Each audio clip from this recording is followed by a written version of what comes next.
We are back. We're talking about NXT Vengeance Day. The good. Yes, this is the good stuff. Number one, the production was really, really cool. Yeah, the crowd. The setup was also very similar to AEW's foray into that show. Literally the same show, same venue, same everything. Well, it wasn't the same show. It was the same venue, though. The same venue, yes. Yes, it was, and it looked very similar. Yes, the four-way title match was pretty good, and the ending was great with Jordynne Grace, Stephanie Vaquer, and with Giulia, because now that's the new NXT right there. It's like, well, you have the upheaval of who is Jordynne Grace going to face? Is she going to go right for the women's champion, or is she going to go for North American women's?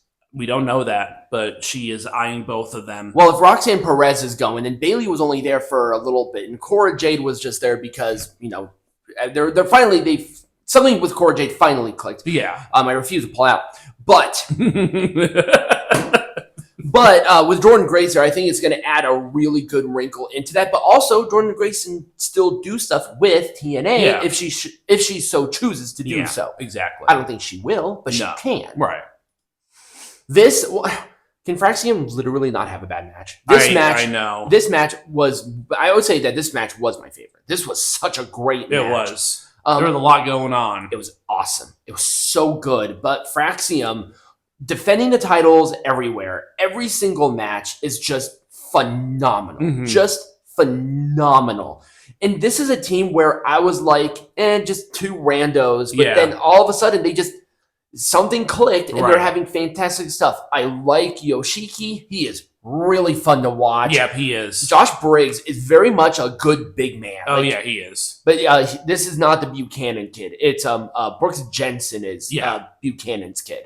But this was an awesome match. Mm-hmm. Go out of your way and watch this match. I cannot believe in any universe that this team lost to the Young Bucks for best team of 2024. I just can't. No. But that Young Bucks paid Meltzer off. So, I mean, don't get me wrong. I really do like the Young Bucks. I like the gimmick that they have. But Fraxiom has not had a bad match since being a team. Ever. Like, they're so good as a team. Right. It's crazy. It is. This, once again, was a sleeper match. It's a sleeper good match. Yeah. And I will say that the Women's North American Champion division is really starting to come into their own with the younger talent. Yep, so, it's starting to coalesce. Yep. Now, and Stephanie Vaquer made history as the first ever WWE champion from South America. Really? Yep. Oh, that's cool. Mm-hmm. Was there really not anybody else? Nope. This is the first one ever in South America. Huh. Yep. Now, I could see, like, a women's wrestler from South America, but, like, South America, like, period. Yeah, from South America, period. Now, is this not including WWF? Because I'm pretty sure that's wrong if you're counting them. Because, oh, God, what's his name? I'm going to remember it later. Okay. I'm 100% remember it later, but he was from Brazil. Oh, okay. Last time I checked, Brazil.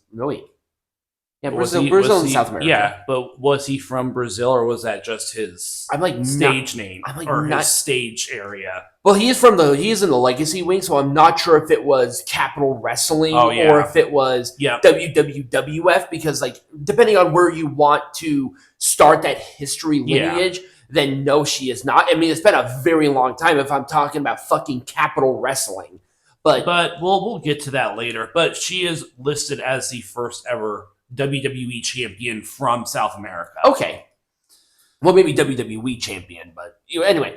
Once again, this was not only a good match, but it was a really good story. Mm-hmm. Devon Evans was named within the Wrestling Observer Newsletter Awards as the Rookie of the Year, and he has really come into his own. Yeah, he is. He has a fairly decent moveset. I dogged on him. He responded to me on TikTok. I made a separate video where I said, like, it was his first match on TV. I said I was not impressed. Yeah. I just wasn't at that time. And he's like, well, I'll shut you up. And he has shut me up. And now I have lotion. So he has shut me up. Well, he has. It's like he's really gone into it. His little flippy crossbody is a little bit ridiculous because sometimes he hits it, sometimes he doesn't. But this really told the story, which is hard to do in the ring. But you're in there with a veteran. Yeah. I mean, Ethan Page has been doing it for 17, 18 years now. Yeah. So he knows how to do this. But, like, having the mouth guard fall out and really holding his chin, really selling well. Yeah. It was a good story getting into it. It was a good match. Everybody looked strong. It was just awesome. Yeah. It was just good old-fashioned wrestling. I think that was it for the positives. Yep. But now we got to go into some negatives. Now, they're not like big-time negatives, but some things that maybe could have done better. Mm-hmm. The first big one was the group.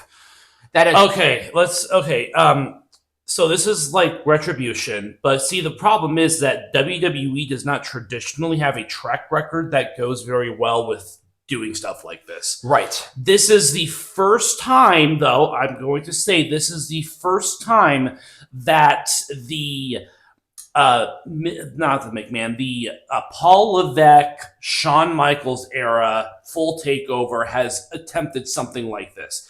It has not traditionally gone well in the WWE, but I have reason to hope because it is a different era and the dynamic is a whole lot different now. Right. So we'll see, but I am going to... The only one that I'm aware of in this is Dion Lennox. Yeah. Lennox had this stupid I wear glasses and I'm a smarty pants gimmick before. Mm-hmm. So, and also he was in this weird love triangle BS with Carmen Petrovic and Ashante Adonis. So thank God he's out of that. Yeah. And you are correct that this is it's a rehash from a new... from a new era. So maybe I'm being a little harsh on saying immediately. But yeah, no, this is not an immediate negative, but there is reason to be pessimistic because WWE has traditionally not done this now, well. they've struck gold a couple of times, like with the Shield, but the one thing that I just noticed that bothered me was the head face. It's very small, but they had to continuously adjust them. They did not do a very good job. And then they had this big camera angle where the third one over, if you're looking at it from left to right, pulled it up and it went right over his eyes. Yeah, it looked so silly. I think that was just done out of the heat of the moment. I mean, it wasn't going to be perfect, but hey, it was presented okay. But we have seen this before, and we have seen it collapse. Now they've attacked Fraxiom, and they have attacked Oba Femi. Well, they attacked both teams in the tag team match. Oh, that's true. They did. They attacked both, and then they attacked Oba Femi. So yeah, I guess we'll see what happens. Right now, for me, I guess I can be optimistic, but just a couple of those nitpicky things, it just made it look a little silly. The crowd was like, "Who are you?" Very loud, and it's like you couldn't deny it. So it just came off a little bit strange. Yeah. Maybe the follow-up will be better, but sometimes the first impressions are always the most important. Mm-hmm. So there we go. Eddy Thorpe and Trick Williams. Well, it's a good thing that Eddy Thorpe got the win. I was not expecting that. The one that they stop and start with Eddy Thorpe. They have not established any sort of credible finisher for this guy. No. And he is just not getting over. I like Eddy Thorpe. I like Carl Fredericks. But they keep changing shit. Before, he was a DJ. Right. Then he had one finisher, then changed it the next week. These things do matter. They are very important. I just don't think he has really identified an identity for himself within the NXT. Right. Well, I mean, cadre. Right. It's like you can have the Native American stuff, and that's cool. It's the homage to his heritage, and Thorpe actually does come from a very prominent athlete within, if I'm not mistaken, his tribe, which was, I can't remember the name of it. I'm not going to be disrespectful, but it's where is this? Right. I need to understand the direction. Like we understand Trick Williams' identity, but we don't understand because it keeps flip-flopping. It keeps changing. Hopefully maybe they'll stick with it. He needs more time to sizzle in big-time profile matches like this, not going for the title. Yeah. And I think that's part of the issue is that he went for the title. It's like, why? Right. Where? Mm-hmm. It's like, now, if you went for the champion after this, sure. But now it's back and forth. It's up and down. It's left and right. I don't know where they want to go with this. Yeah. That's why I put it as a negative. Yeah, I can see on that. And the NXT champion match. It was a good match. But it was a nothing. Yeah, I think it was more about the tension between between the members of A-Town Down Under. Yeah, Grayson Waller and Austin Theory. I think that they are. I think they use it as an excuse to kind of build the tension between those two, which I think there could have been a better way to do it. This was just not the way to do it. Exactly. Because Femi just didn't matter at all in this match. Right, and Trick Williams was trying to get into this match, and then he wasn't in the match, and I think maybe if Trick Williams was in this match, I probably wouldn't have actually put it as a negative. Yeah. But I guess they wanted that strap match for some reason, trying to put over Eddie Thorpe. And so, I don't know. This was just a very strange match. Like I said, it was a good match. Structurally, it was done well. Nobody in this fucked up really bad. But it was not about Obafemi. It was about the relationship cracking between these two. And that should not be what the thing is. Right. Obafemi is the final boss of NXT. Yeah. He should be the focus. This is not the title to play around with this. No. Now, if you did it with the North American champion or the tag team champions, right, we can do that. But unless they have that pedigree. Yeah. I mean, the last time something like this happened, it was the weird triple threat matches. Oh God, it feels like 10 years ago. It was John Cena versus Shawn Michaels and Triple H when they were part of DX. Yeah. And then it was Undertaker versus Chris Jericho and Big Show when they were Jericho. Right. And it was for the World and WWE champions.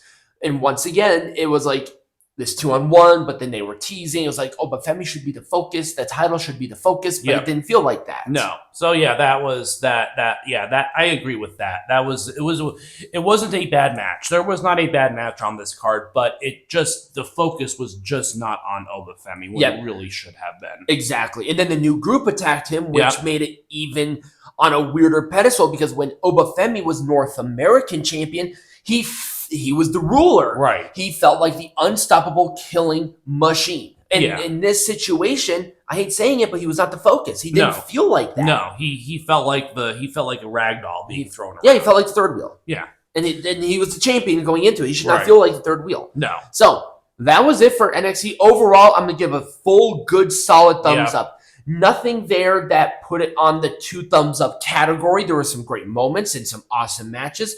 But once again, there were just those nitpickies that really hurt the overall perception. And next week, what are we doing? I don't know. I don't know either. I don't know. There's probably... We can never figure out what pay-per-view there is next week. I know. Right up until it actually happens. And no, there is no match. I'm trying to find a specific match, but I cannot find it because it is older and it's from an indie promotion. So it's a little bit harder to find it. I know Jim Cornette did a review on it. And it's really short, but it's like really, really funny. And I'm trying to find it. It's really racist too. I'm trying to find it. Okay, then.